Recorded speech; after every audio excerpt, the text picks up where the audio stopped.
In today's video, we're going to be going over 10 more great deals coming off of the PSN Best of E3 sale. There are so many great deals available on this sale. We already did one video going over 10 great deals, but here's another one. So without further ado, let's get right into this. First up, we have Gravity Rush Remastered for $10.49. Now, in the last video, I did mention Gravity Rush 2 for $12.99, and I do think that is the better deal. However, if you do want to try both games, Gravity Rush Remastered is obviously the place to start. Now, this does falter a little bit compared to Gravity Rush 2 from a technical sense, because this is a game that was built for the PlayStation Vita, later ported over to the PlayStation 4, but it's still a great game and it makes that transition over very smoothly. And visually, I think that the art style is so good that it does make up for some of its technical shortcomings if you see it that way, and the gameplay itself is so unique and still very good. If you already checked out Gravity Rush 2 and you enjoyed that game, give Remastered a look. And if you're looking to decide which game to start with, I will say that Gravity Rush 2 is the better game, but Gravity Rush Remastered is still definitely worth playing.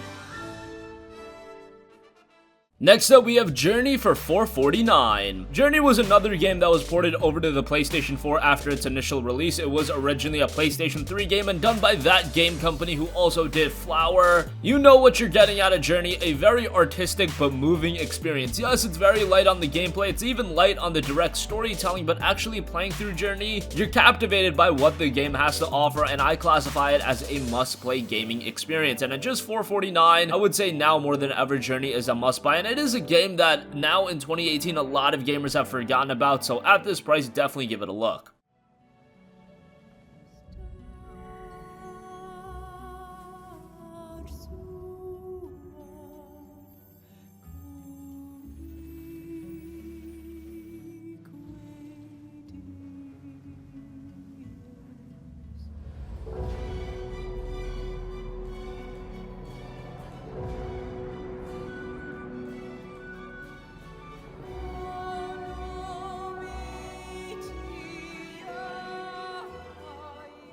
Next up, we have Mirror's Edge Catalyst for $4.99. Now, the funny thing about Mirror's Edge Catalyst is, honestly, you can make an argument that this is the most disappointing game of this generation. And that's because Catalyst was, of course, the follow-up to the excellent Mirror's Edge released back in 2008. It is a prequel. However, this is one of those games that its transition into a more open setting did more harm than good, but Mirror's Edge Catalyst is still a game with some redeeming qualities. Visually, it looks great. The parkour gameplay is still pretty solid, and at this cheap price of $4.99, I would say it's worth it despite its shortcomings.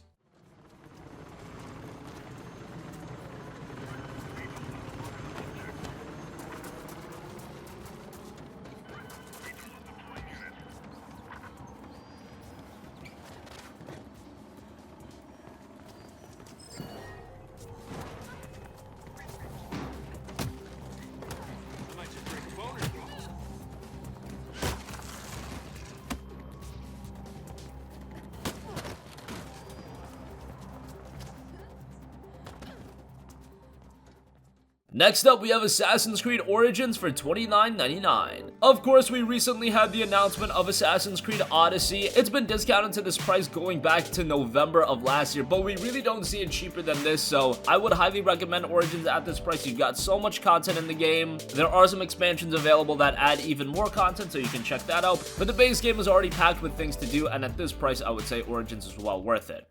Who goes where the gods forbid?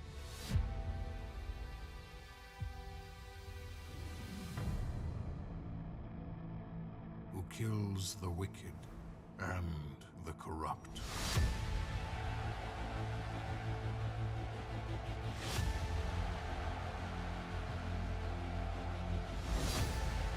What you have started in Egypt will change the course of history.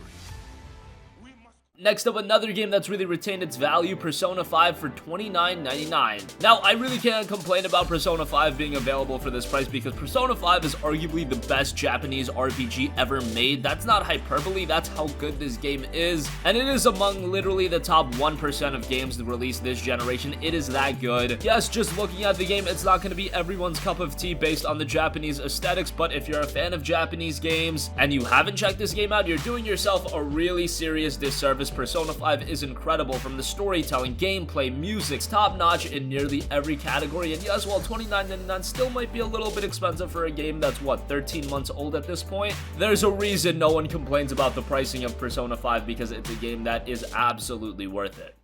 Spotted a shadow. Let's get it, Joker. The shadows are ready to kill. Be careful, Joker.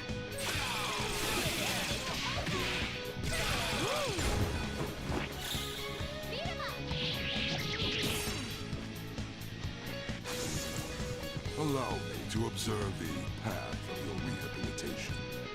Gather personas and bring them here. Execute them and continue to give birth to even stronger personas.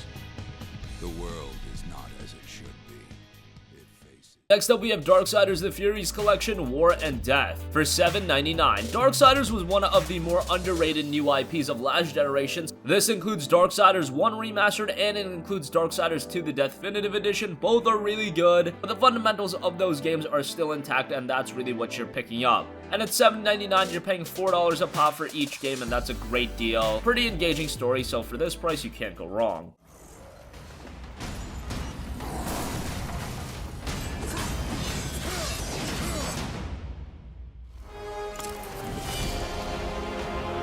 The second guardian, the Griever, moves in tunnels beneath this place.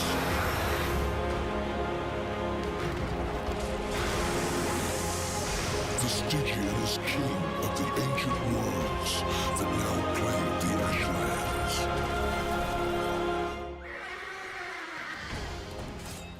Next up, we have a very early game of this generation, Dragon Age Inquisition Game of the Year Edition for $9.99. Dragon Age Inquisition was released all the way back in 2014, and I personally considered it one of the first truly great games of this generation. Probably the first worthwhile RPG this generation as well. However, now in 2018, it doesn't hold up to some of the better RPGs like, say, A Witcher 3, but it is still a very good game in its own right, and considering you're getting it at such a low price, especially the Game of the Year edition, but expect a relatively engaging RPG.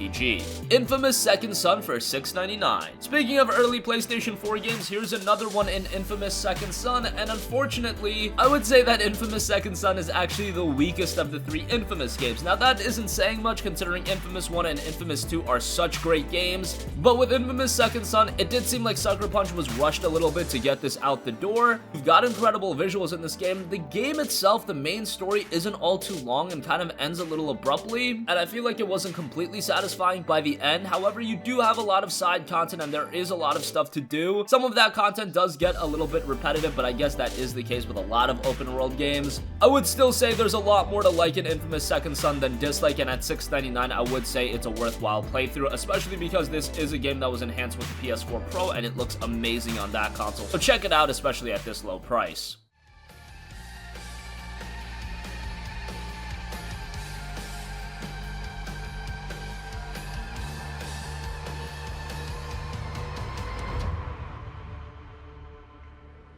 Alright, I got this whole thing figured out. We hit the town, maybe swing by the Space Needle, always wanted to see it, and then we're back home to save some lives. You do realize when we hit the town, there's a fair chance the town's gonna, head back? Next up, we've got Mega Man Legacy Collection 1 for $5.99. This is a throwback to all of you that are fans of old school Mega Man games, and how can you go wrong with this one? You got a bunch of the older Mega Man games. Yes, they are super challenging if you're just getting into Mega Man for the first time. Maybe these aren't the games to pick up. Maybe hold out until the Mega Man X Collection comes out, as those are a lot more welcoming to newcomers. These older games are very punishing, however, at the same time, they are very rewarding, and personally speaking, I am nostalgic with them, and if you feel the same, or if you just want a challenging experience. $5.99 for the Mega Man Legacy Collection 1, I would say, is worth a pickup. And finally, Middle-earth Shadow of Mordor Game of the Year Edition is available for $9.99. This was another one of the first truly great PlayStation 4 experiences. The open-world action-adventure game Middle-earth Shadow of Mordor had some excellent combat, very reminiscent of something like, say, Batman Arkham. It was super satisfying and probably the star element of the game. On top of that, you do have a pretty good story. The open world isn't as big as some of the biggest open worlds we've seen this generation, but it does have a pretty good amount of content and exploration in it. Of course, at this point, Middle-earth Shadow of War is also released, but that game is far more expensive than Shadow of Mordor, so if you just want to try out the first game at $9.99 for the Game of the Year Edition, it is absolutely worth it. Bet you thought I'd die. Guess what? I didn't. I'm gonna make you die now.